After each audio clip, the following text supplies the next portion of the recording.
Намираме се на Гранд Плас, Брюксел, точно преди стъмняване. Батерията ми е на абсолютния си минимум. Затова не знам дали ще успее това филмче да завърши с това полунощно видео на супер центъра на Брюксел. Изключително атрактивно място.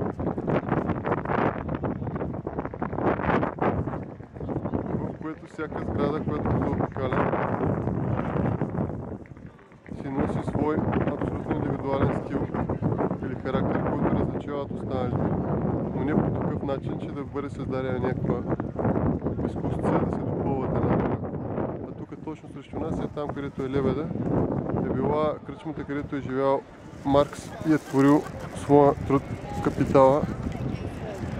И отново завършваме обиколката с сградата на местото.